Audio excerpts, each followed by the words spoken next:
very seldom that mere ordinary people like John and myself secure ancestral halls for the summer.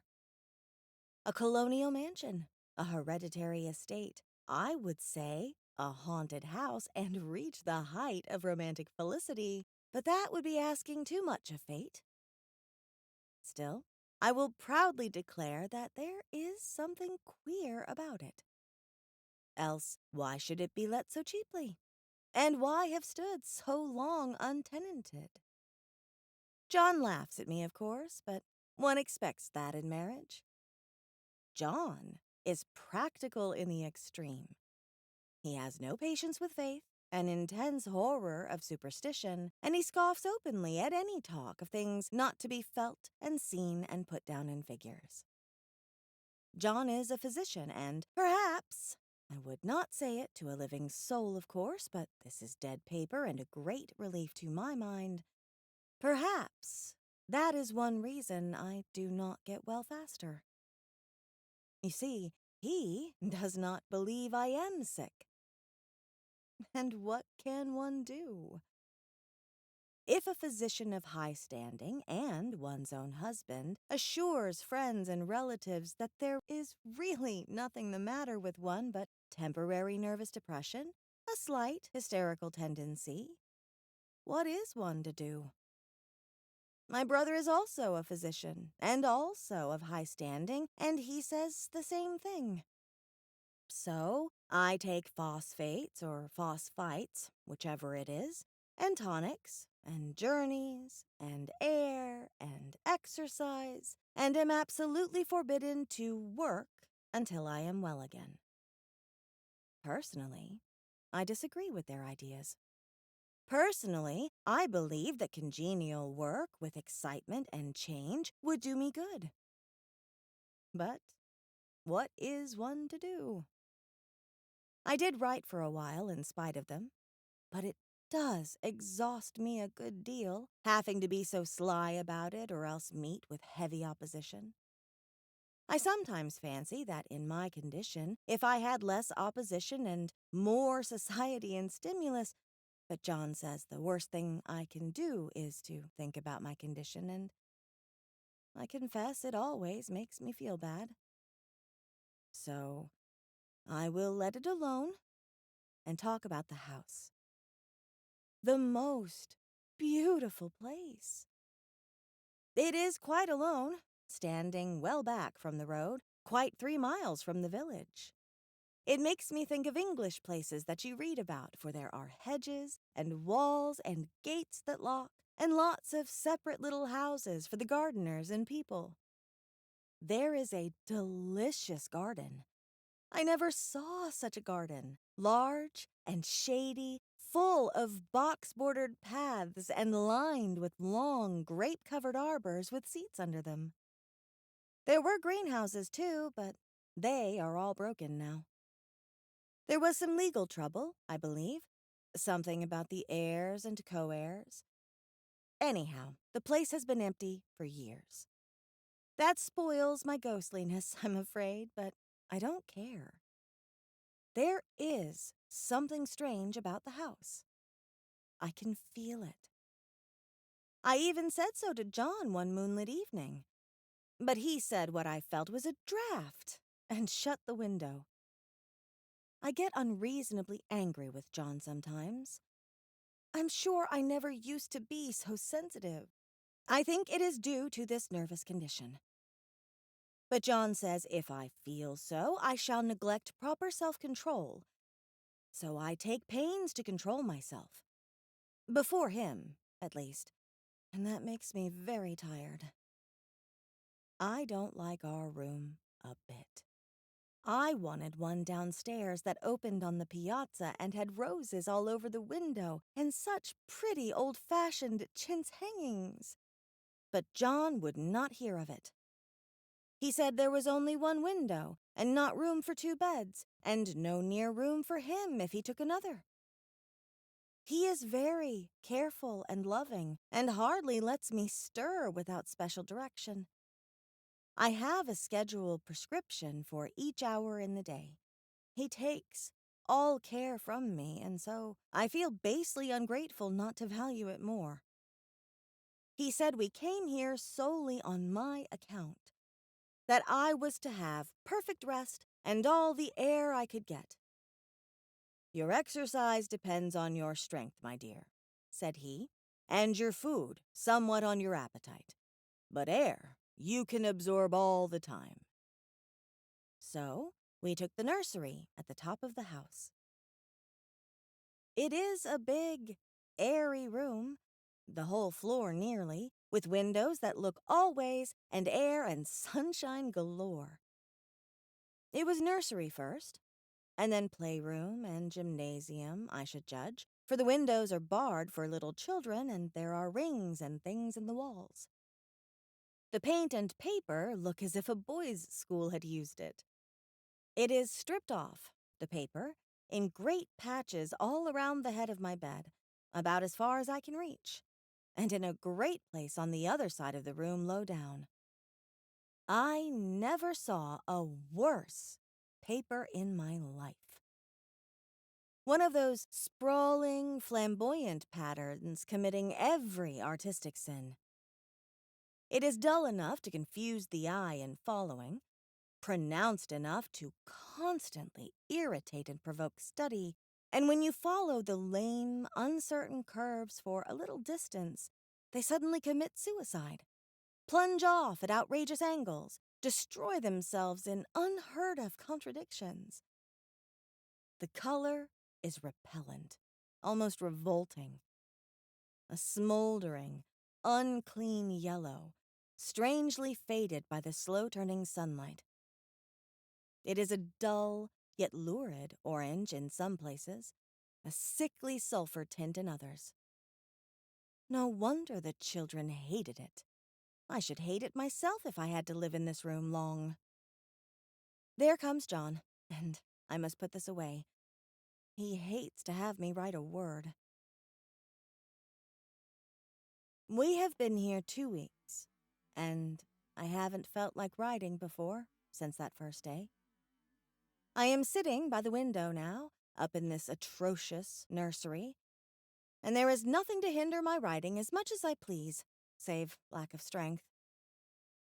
John is away all day, and even some nights when his cases are serious.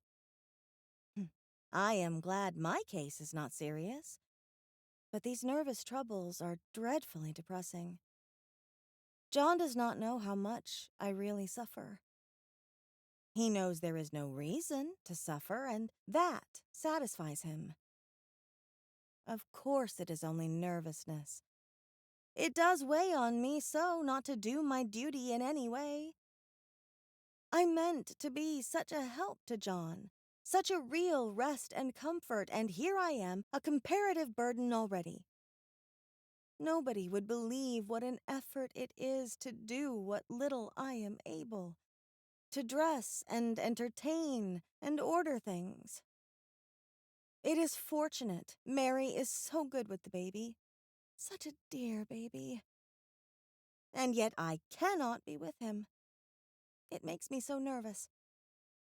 I suppose John was never nervous in his life. He laughs at me so about this wallpaper. At first, he meant to repaper the room, but afterwards he said that I was letting it get the better of me and that nothing was worse for a nervous patient than to give way to such fancies. He said that after the wallpaper was changed, it would be the heavy bedstead, and then the barred windows, and then that gate at the head of the stairs, and so on. You know the place is doing you good, he said. And really, dear, I don't care to renovate the house just for a 3 months' rental. Then do let us go downstairs, I said. There are such pretty rooms there. Then he took me in his arms and called me a blessed little goose, and said he would go down to the cellar if I wished and have it whitewashed into the bargain. But he is right enough about the beds and windows and things. It is an airy and comfortable room as anyone need wish, and of course I would not be so silly as to make him uncomfortable just for a whim. I'm really getting quite fond of the big room. all but that horrid paper. Out of the corner of one window, I can see the garden. Those mysterious, deep-shaded arbors, the riotous old-fashioned flowers and bushes and gnarly trees. Out of another, I get a lovely view of the bay and a little private wharf belonging to the estate. There is a beautiful shaded lane that runs down there from the house. I always fancy I see people walking in these numerous paths and arbors, but John has cautioned me not to give way to fancy in the least.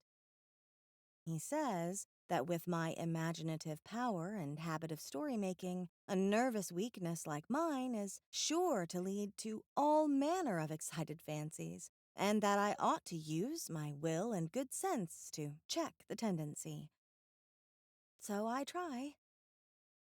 I think sometimes that if I were only well enough to write a little, it would relieve the press of ideas and rest me. But I find I get pretty tired when I try. It is so discouraging not to have any advice and companionship about my work. When I get really well, John says we will ask Cousin Henry and Julia down for a long visit. But he says he would as soon put fireworks in my pillowcase as to let me have those stimulating people about now. I wish I could get well faster. But I must not think about that. This paper looks to me as if it knew what a vicious influence it had. There is a recurrent spot where the pattern lolls like a broken neck, and two bulbous eyes stare at you upside down. I get positively angry with the impertinence of it and the everlastingness. Up and down and sideways they crawl, and those absurd, unblinking eyes are everywhere. There is one place where two breadths didn't match, and the eyes go all up and down the line, one a little higher than the other. I never saw so much expression in an inanimate thing before, and we all know how much expression they have. I used to lie awake as a child and get more entertainment and terror out of blank walls and plain furniture than most children could find in a toy store. I remember what a kindly wink the knobs of our big old bureau used to have, and there was one chair that always seemed like a strong friend. I used to feel that if any of the other things looked too fierce, I could always hop into that chair and be safe. The furniture in this room is no worse than inharmonious, however, for we had to bring it all from downstairs. I suppose when this was used as a playroom, they had to take the nursery things out, and no wonder. I never saw such ravages as the children have made here. The wallpaper, as I said before, is torn off in spots, and it sticketh closer than a brother. They must have had perseverance as well as hatred. Then the floor is scratched and gouged and splintered. The plaster itself is dug out here and there, and this great, heavy bed, which is all we found in the room, looks as if it had been through the wars. But I don't mind it a bit. Only the paper. There comes John's sister. Such a dear girl as she is, and so careful of me. I must not let her find me writing. She is a perfect and enthusiastic housekeeper and hopes for no better profession. I verily believe she thinks it is the writing which made me sick. But I can write when she is out and see her a long way off from these windows. There is one that commands the road, a lovely, shaded, winding road, and one that just looks off over the country. A lovely country, too, full of great elms and velvet meadows. This wallpaper has a kind of sub-pattern in a different shade, a particularly irritating one, for you can only see it in certain lights and not clearly then. But in places where it isn't faded and where the sun is just so, I can see a strange, provoking, formless sort of figure that seems to skulk about behind that silly and conspicuous front design. There's Sister on the stairs. Well, the 4th of July is over. The people are gone, and I am tired out. John thought it might do me good to see a little company, so we just had Mother and Nellie and the children down for a week. Of course, I didn't do a thing. Jenny sees to everything now. But it tired me all the same. John says if I don't pick up faster, he shall send me to Weir Mitchell in the fall. But I don't want to go there at all.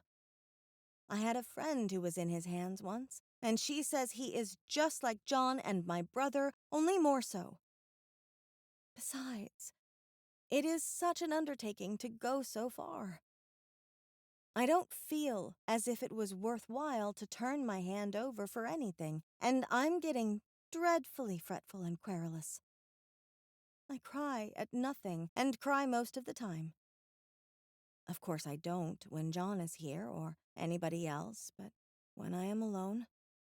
And I am alone a good deal just now. John is kept in town very often by serious cases, and Jenny is good and lets me alone when I want her to. So I walk a little in the garden or down that lovely lane, sit on the porch under the roses, and lie down up here a good deal. I'm getting really fond of the room in spite of the wallpaper. Perhaps because of the wallpaper. It dwells in my mind so. I lie here on this great immovable bed. It is nailed down, I believe, and follow that pattern about by the hour. It is as good as gymnastics, I assure you. I start, we'll say, at the bottom, down in the corner over there where it has not been touched, and I determine, for the 1000th time, that I will follow that pointless pattern to some sort of conclusion. I know a little of the principle of design, and I know this thing was not arranged on any laws of radiation or alternation or repetition or symmetry or anything else that I ever heard of. It is repeated, of course, by the breadths, but not otherwise. Looked at in one way, each breadth stands alone. The bloated curves and flourishes, a kind of debased Romanesque, with delirium tremens, go waddling up and down in isolated columns of fatuity. But on the other hand, they connect diagonally, and the sprawling outlines run off in great slanting waves of optic horror, like a lot of wallowing seaweeds in full chase. The whole thing goes horizontally, too. At least, it seems so, and I exhaust myself in trying to distinguish the order of its going in that direction. They have used a horizontal breadth for a frieze, and that adds wonderfully to the confusion. There is one end of the room where it is almost intact, and there, when the crosslights fade and the low sun shines directly upon it, I can almost fancy radiation after all. The interminable grotesques seem to form around a common center and rush off in headlong plunges of equal distraction. It makes me tired to follow it. I will take a nap, I guess. I don't know why I should write this. I don't want to. I don't feel able. And I know John would think it absurd. But I must say what I feel and think in some way. It is such a relief. But the effort is getting to be greater than the relief. Half the time now I am awfully lazy and lie down ever so much. John says I mustn't lose my strength and has me take cod liver oil and lots of tonics and things, to say nothing of ale and wine and rare meat. Dear John. He loves me very dearly and hates to have me sick. I tried to have a real, earnest, reasonable talk with him the other day and tell him how I wish he would let me go and make a visit to Cousin Henry and Julia. But he said I wasn't able to go, nor able to stand it after I got there. And I did not make out a very good case for myself, for I was crying before I had finished. It is getting to be a great effort for me to think straight. Just this nervous weakness, I suppose. And dear John gathered me up in his arms and just carried me upstairs and laid me on the bed and sat by me and read to me till it tired my head. He said I was his darling and his comfort and all he had, and that I must take care of myself for his sake and keep well. He says no one but myself can help me out of it, that I must use my will and self-control and not let any silly fancies run away with me. There's one comfort. The baby is well and happy and does not have to occupy this nursery with the horrid wallpaper. If we had not used it, that blessed child would have. What a fortunate escape! Why, I wouldn't have a child of mine, an impressionable little thing, live in such a room for worlds. I never thought of it before, but it is lucky that John kept me here after all. I can stand it so much easier than a baby, you see. Of course, I never mention it to them anymore. I am too wise. But I keep watch of it all the same. There are things in that paper that nobody knows but me, or ever will. Behind that outside pattern, the dim shapes get clearer every day. It is always the same shape, only very numerous. It is like a woman stooping down and creeping about behind that pattern. I don't like it a bit. I wonder, I begin to think, I wish John would take me away from here. It is so hard to talk with John about my case, because he is so wise and because he loves me so. But I tried it last night. It was moonlight. The moon shines in all around just as the sun does. I hate to see it sometimes. It creeps so slowly and always comes in by one window or another. John was asleep, and I hated to waken him. So I kept still and watched the moonlight on that undulating wallpaper till I felt creepy. The faint figure behind seemed to shake the pattern, just as if she wanted to get out.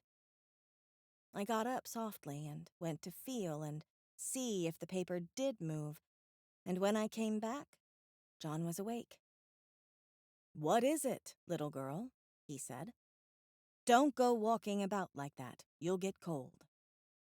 I thought it was a good time to talk, so I told him that I really was not gaining here and that I wished he would take me away. "Why, darling," he said, "our lease will be up in 3 weeks, and I can't see how to leave before. The repairs are not done at home, and I cannot possibly leave town just now. Of course, if you were in any danger, I could and would, but you really are better, dear, whether you can see it or not. I am a doctor, dear, and I know. You are gaining flesh and color. Your appetite is better.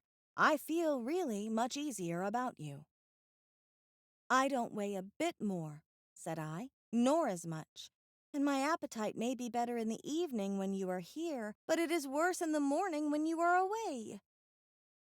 "Bless her little heart," said he with a big hug. "She shall be as sick as she pleases. But now, let's improve the shining hours by going to sleep, and talk about it in the morning." "And you won't go away?" I asked gloomily. "Why, how can I, dear? It is only 3 weeks more, and then we will take a nice little trip of a few days while Jenny is getting the house ready. Really, dear, you are better." "Better in body, perhaps," I began, and stopped short, for he sat up straight and looked at me with such a stern, reproachful look that I could not say another word. "My darling," said he, "I beg you, for my sake and for our child's sake, as well as for your own, that you will never for one instant let that idea enter your mind. There is nothing so dangerous, so fascinating to a temperament like yours. It is a false and foolish fancy. Can you not trust me as a physician when I tell you so?" So, of course, I said no more on that score, and we went to sleep before long. He thought I was asleep first, but I wasn't, and lay there for hours, trying to decide whether that front pattern and the back pattern really did move together or separately. On a pattern like this, by daylight, there is a lack of sequence, a defiance of law that is a constant irritant to a normal mind. The color is hideous enough, and unreliable enough, and infuriating enough, but the pattern is torturing. You think you have mastered it, but just as you get well underway in following, it turns a back somersault, and there you are. It slaps you in the face, knocks you down, and tramples upon you. It is like a bad dream. The outside pattern is a florid arabesque, reminding one of a fungus. If you can imagine a toadstool in joints, an interminable string of toadstools, budding and sprouting in endless convolutions, why, that is something like it. That is, sometimes. There is one marked peculiarity about this paper, a thing nobody seems to notice but myself, and that is that it changes as the light changes. When the sun shoots in through the east window, I always watch for that first, long, straight ray. It changes so quickly that I never can quite believe it. That is why I watch it always. By moonlight. The moon shines in all night when there is a moon. I wouldn't know it was the same paper. At night, in any kind of light, in twilight, candlelight, lamplight, and worst of all, by moonlight, it becomes bars. The outside pattern, I mean, and the woman behind it is as plain as can be. I didn't realize for a long time what the thing was that showed behind that dim sub-pattern. But now I am quite sure it is a woman. By daylight, she is subdued, quiet. I fancy it is the pattern that keeps her so still. It is so puzzling. It keeps me quiet by the hour. I lie down ever so much now. John says it is good for me, and to sleep all I can. Indeed, he started the habit by making me lie down for an hour after each meal. It is a very bad habit, I am convinced, for you see, I don't sleep. And that cultivates deceit, for I don't tell them I'm awake. Oh no. The fact is, I am getting a little afraid of John. He seems very queer sometimes, and even Jenny has an inexplicable look. It strikes me, occasionally, just as a scientific hypothesis, that perhaps it is the paper. I have watched John, when he did not know I was looking, and come into the room suddenly on the most innocent of excuses, and I've caught him several times looking at the paper. And Jenny, too. I caught Jenny with her hand on it once. She didn't know I was in the room, and when I asked her in a very quiet voice, with the most restrained manner possible, what she was doing with the paper, she turned around as if she had been caught stealing and looked quite angry, asked me why I should frighten her so. Then she said that the paper stained everything it touched, that she had found yellow smooches on all my clothes and John's, and she wished we would be more careful. Did that not sound innocent? But I know she was studying that pattern, and I am determined that nobody shall find it out but myself. Life is very much more exciting now than it used to be. You see, I have something more to expect, to look forward to watch. I really do eat better and am more quiet than I was. John is so pleased to see me improve. He laughed a little the other day and said I seemed to be flourishing in spite of my wallpaper. I turned it off with a laugh. I had no intention of telling him it was because of the wallpaper. He would make fun of me. He might even want to take me away. I don't want to leave now until I have found it out. There is a week more, and I think that will be enough. I'm feeling ever so much better. I don't sleep much at night, for it is so interesting to watch developments. But I sleep a good deal in the daytime. In the daytime, it is tiresome and perplexing. There are always new shoots on the fungus and new shades of yellow all over it. I cannot keep count of them, though I have tried conscientiously. It is the strangest yellow, that wallpaper. It makes me think of all the yellow things I ever saw. Not beautiful ones like buttercups, but old, foul, bad yellow things. But there is something else about that paper. The smell. I noticed it the moment we came into the room, but with so much air and sun, it was not bad. Now we have had a week of fog and rain, and whether the windows are open or not, the smell is here. It creeps all over the house. I find it hovering in the dining room, skulking in the parlor, hiding in the hall, lying in wait for me on the stairs. It gets into my hair. Even when I go to ride, if I turn my head suddenly and surprise it, there is that smell. Such a peculiar odor, too. I have spent hours in trying to analyze it, to find what it smelled like. It is not bad. At first, and very gentle, but quite the subtlest, most enduring odor I ever met. In this damp weather, it is awful. I wake up in the night and find it hanging over me. It used to disturb me at first. I thought seriously of burning the house to reach the smell. But now, I am used to it. The only thing I can think of that it is like is the color of the paper. A yellow smell. There is a very funny mark on this wall, low down near the mopboard. A streak that runs around the room. It goes behind every piece of furniture, except the bed, in long, straight, even smooch, as if it had been rubbed over and over. I wonder how it was done and who did it, and what they did it for. Round and round and round, round and round and round. It makes me dizzy. I really have discovered something at last. Through watching so much at night, when it changes so, I have finally found out. The front pattern does move. And no wonder. The woman behind shakes it. Sometimes I think there are a great many women behind, and sometimes only one, and she crawls around fast, and her crawling shakes it all over. Then, in the very bright spots, she keeps still, and in the very shady spots, she just takes hold of the bars and shakes them hard. And she is all the time trying to climb through. But nobody could climb through that pattern. It strangles so. I think that is why it has so many heads.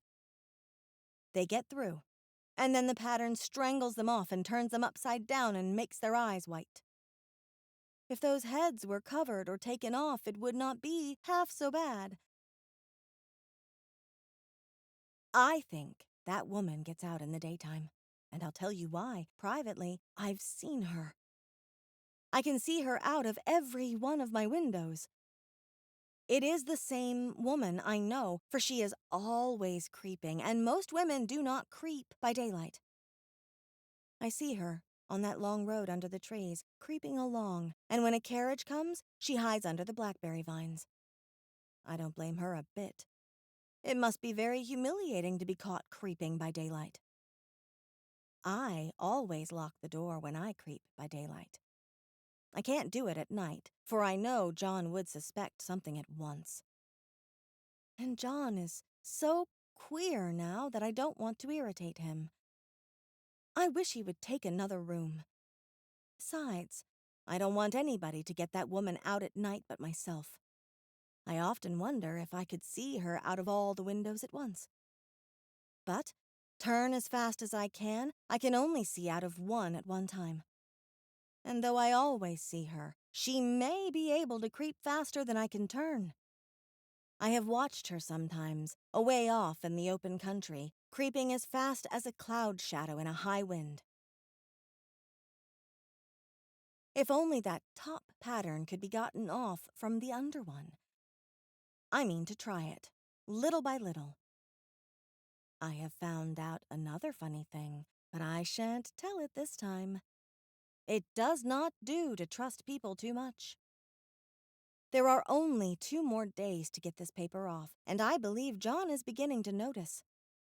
I don't like the look in his eyes, and I heard him ask Jenny a lot of professional questions about me. She had a very good report to give. She said I slept a good deal in the daytime. John knows I don't sleep very well at night, for all I'm so quiet.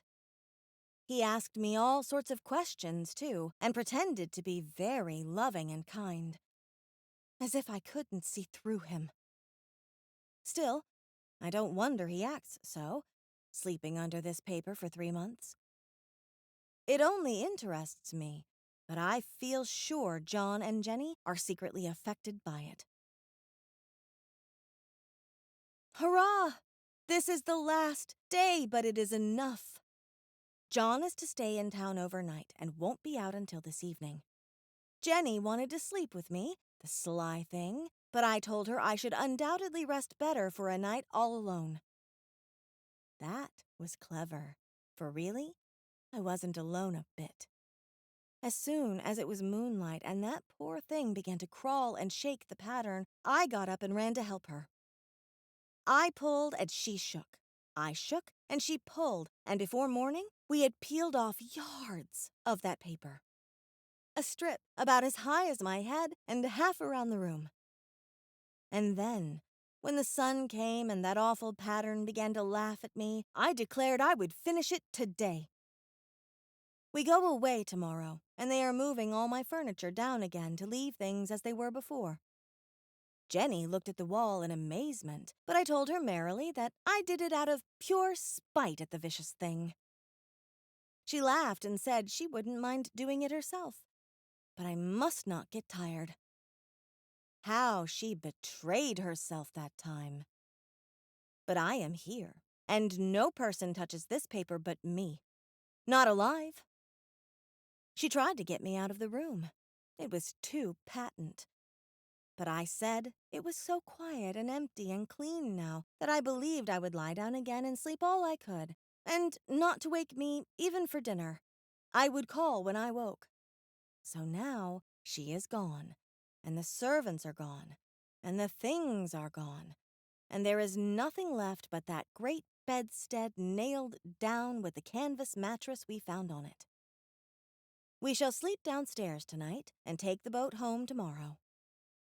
I quite enjoy the room, now it is bare again. How those children did tear about here. This bedstead is fairly gnawed. But I must get to work. I have locked the door and thrown the key down into the front path. I don't want to go out, and I don't want to have anybody come in till John comes. I want to astonish him. I've got a rope up here that even Jenny did not find. If that woman does get out and tries to get away, I can tie her. But I forget. I could not reach far without anything to stand on. This bed will not move. I tried to lift and push it until I was lame, and then I got so angry I bit off a little piece at one corner, but it hurt my teeth. Then I peeled off all the paper I could reach standing on the floor. It sticks horribly, and the pattern just enjoys it. All those strangled heads and bulbous eyes and waddling fungus growths just shriek with derision. I am getting angry enough to do something desperate. To jump out of the window would be an admirable exercise, but the bars are too strong, even to try. Besides, I wouldn't do it. Of course not. I know well enough that a step like that is improper and might be misconstrued. I don't like to look out of the windows even. There are so many of those creeping women, and they creep so fast. I wonder if they all come out of that wallpaper as I did. But I am securely fastened now by my well-hidden rope. You don't get me out in the road there. I suppose I shall have to get back behind the pattern when it comes night, and that is hard. It is so pleasant to be out in this great room and creep around as I please. I don't want to go outside. I won't, even if Jenny asks me to. For outside, you have to creep on the ground, and everything is green instead of yellow. But here, I can creep smoothly on the floor, and my shoulder just fits in that long smooch around the wall, so I cannot lose my way. Why, there's John at the door. It is no use, young man, you can't open it. How he does call and pound. Now he's crying for an axe. It would be a shame to break down that beautiful door. John, dear, said I in the gentlest voice, the key is down by the front steps, under a plantain leaf. That silenced him for a few moments. Then he said, very quietly indeed, "Open the door, my darling." "I can't," said I. "The key is down by the front door, under a plantain leaf." And then I said it again, several times, very gently and slowly, and said it so often that he had to go and see, and he got it, of course, and came in. He stopped short by the door. "What is the matter?" he cried. "For God's sake, what are you doing?" I kept on creeping just the same. But I looked at him over my shoulder. "I've got out at last," said I, "in spite of you and Jane. And I've pulled off most of the paper, so you can't put me back." Now, why should that man have fainted? But he did, and right across my path by the wall, so that I had to creep over him every time.